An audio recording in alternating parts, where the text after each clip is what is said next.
তোমারে যত দেখি পাখি ততই মায়ায় জড়ায় যাইতাছি। কে কে হইতে পারি বলতো? আর কে হইতে পারি? কে হইতে পারে? আমার মনে হচ্ছে আমার খুব কাছের বেস্ট ফ্রেন্ড। ওখানে এত কিসের কথা? হ্যাঁ, ওই ছেলেটা কি করে ওই মেয়ের সাথে? ও মাই গড, একটু ভিডিও করে রাখি। কে হইতে পারি বলতো? আরে তোকে তো দেখে মনে হচ্ছে আমার পরিচিত কেউ। আর কে হতে পারে?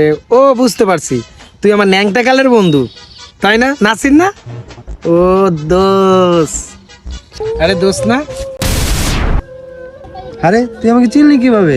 শোন, বন্ধুত্ব এমন একটা জিনিস, শুধু চোখে দেখে নয়, অনুভব করলে বোঝা যায় সে আমার বন্ধু। হ্যাঁ, একদম ঠিক বলছিস। আর নাসির শোন, তুই আসতে এত দেরি করলি কেন? আর বলিস না, রাস্তায় যে কন্ডিশন, আস্তে আস্তে দেরি হয়ে গেল। আরে তোমরা বন্ধুরা গিয়ে জায়গায় দাঁড়িয়ে থাকবা, চলো কোনো রেস্টুরেন্টে যাই বসি। ও আচ্ছা, পাখি তো ঠিকই বলেছে, এই জায়গায় সারাক্ষণ দাঁড়ায় থাকবো, চল সামনে যাই বসি।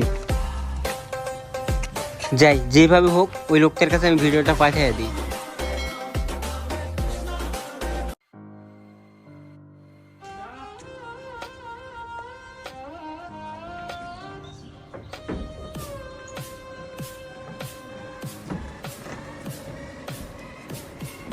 এই রবিউল, তুই না কি বললি আমাকে একটা সারপ্রাইজ দিবি? কই সারপ্রাইজ দে।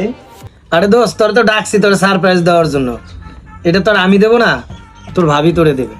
তাহলে ভাই শুনুন, আমি বলি, এটা হচ্ছে আমাদের এনগেজমেন্টের আংটি। গতকাল রবিউল আমাকে পরিয়ে দিয়েছে, আর সামনের সপ্তাহে আমাদের বিয়ে। ও আচ্ছা, আমি শুনে অনেক খুশি হলাম। আমি দোয়া করি তোমাদের বিবাহিত জীবন অনেক সুখী হোক, ঠিক আছে? ও আচ্ছা, তোরা দুজন তাহলে কথা বল, এখানে কোনো ওয়েটার দেখতাছি না, আমি দেখি খাবারের অর্ডার করি।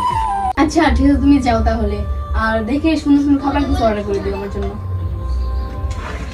আচ্ছা দোস্ত, তাহলে তোরা কথা বল, আমি আসি।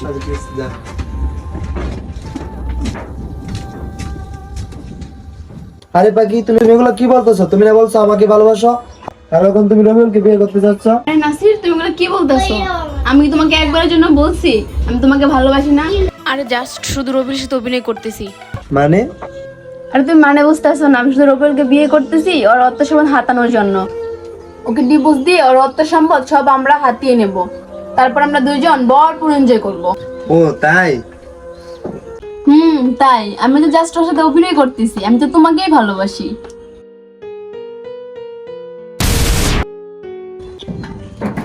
ইরে, তোরা দুজন কি নিয়ে কথা বলছিস? আরে বন্ধু, তেমন কিছু না। অর্ডার দিলি? আরে না রে দোষ, এখানে দেখলাম ভালো কোনো খাবার নেই, চল অন্য কোনো রেস্টুরেন্টে যা, খাবার খেয়ে আসি।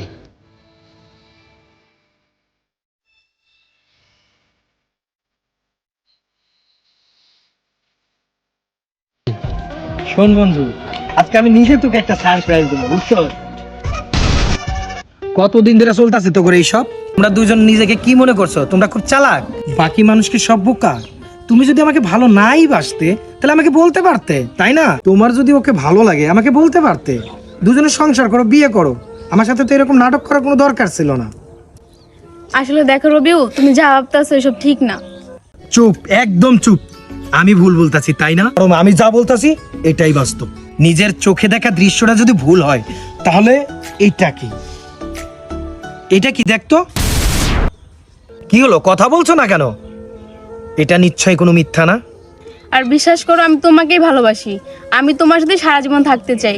শোন, তোদের মতো নষ্টা মেয়ের কারণে সমাজের ভালো ভালো মেয়েদের কলঙ্ক হচ্ছে। তোমাদের মতো নষ্ট মেয়েদের কাছে প্রেম ভালোবাসার কোনো মূল্য নেই।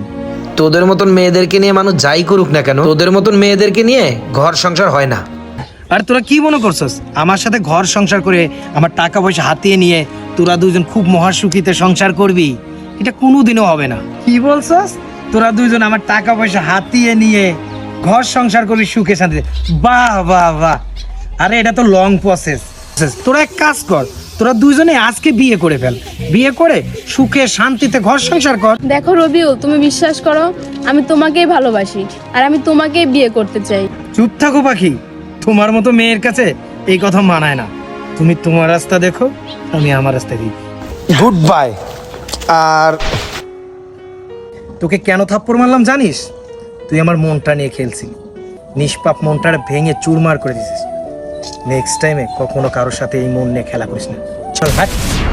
কখনো কোনোদিন যদি কাউকে মন থেকে ভালোবেসে থাকেন তাহলে তার পৃথিবী একদিক, তার জীবন একদিক। ভালোবাসার মানুষটাকে সারা জীবন মনে পড়বে আর কষ্টটাই সারা জীবন খুঁড়ে খুঁড়ে খাবে। তাই বলছি, ভিডিওটা ভালো লাগলে লাইক, কমেন্ট, শেয়ার করে পাশে থাকবেন।